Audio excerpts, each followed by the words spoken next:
Travel with style and comfort with the all-new Force Traveler Tourer, customized by Bomb for Force Shillong. Enjoy its big and comfortable cabin along with its large boot space.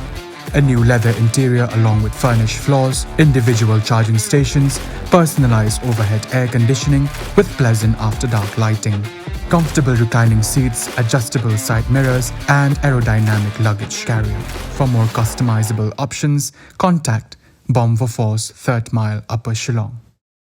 Hagasngi palay Jaka Treikam ka high level committee ka bapay ka kamat Pynkynriah ki brew na themyo molong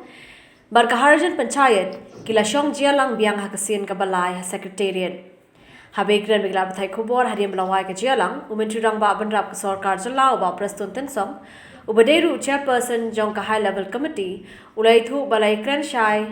Halo Pynkynriah ya baro lai spa saupu artali ki longying na Harijan colony Shaki quarter Jong ka Shillong municipal board Haga Jaka kebadan ekar Shiteng. Deng ngela pentip yaki bamentar sni ke Sorkar kala rai ban ai ya kan ke Jaka sa joki ban relocate ya ke Jaka sa joki nang te na po iyo maulong sya kan ke Jaka kaba ngiblong ke temporal office Jong ke municipal board mentar kaba de yang tai po bishop cotton wood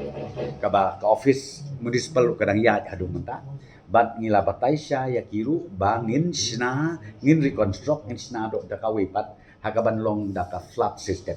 but kan ni ka flood system kan cover ya baro gitu ki families ki betray po municipal board ki badon lais pa sa ko arying ya kita bro ko ngila ban house len ngila ban pensa ki hakate ke Jaka kata kade ka ba number 1 Tina kaliang joki ki ong toy sen bangilai i presentation ka bangi ai ilai i ka drawing ka bangi ni pensai ki la shai ka sngi ngin pha shaki bat ki ong sko bha ai por yang i hakaba and ki layo ya kan ka copy jong kan ka blueprint na do sedong kin saya syong biang paramaki bat hadin nang tangin saya kendu biang hadin baladep ka syuti puja kata kadi ka bangilai rai mentakasni nakaliang joko Sorkar bat kumju nakaliang jong ka committee Jong ka Harijan.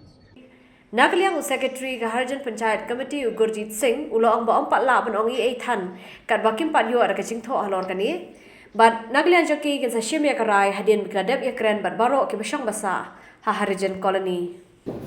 तो ब्लूप्रिंट देने के बाद हम लोग स्टडी करेंगे कैसा है ये उसके बाद ही पता चलेगा ना कि गवर्नमेंट क्योंकि जो हमने पहले प्रपोजल दिया था ना हमारा साइड से जो मीटिंग में डिसाइड हुआ था जो हमने रेजुलेशन दिया था उसको तो गवर्नमेंट ने मतलब मना कर दिया मतलब हमारा 8 पॉइंट्स था वो सब गवर्नमेंट ने मतलब रिजेक्ट कर दिया तो अभी गवर्नमेंट ने जो अपना प्रपोजल दिया देंगे वो ब्लूप्रिंट तो उसमें फिर हम लोग सोसाइटी में जाएंगे जितने रेजिडेंट्स हैं सबसे बात करेंगे और वो लोग पैसा जो डिसाइड होगा उसके बाद फिर हम गवर्नमेंट को बताएंगे तो मीटिंग होगा उसकी बस इतना ही बात हुआ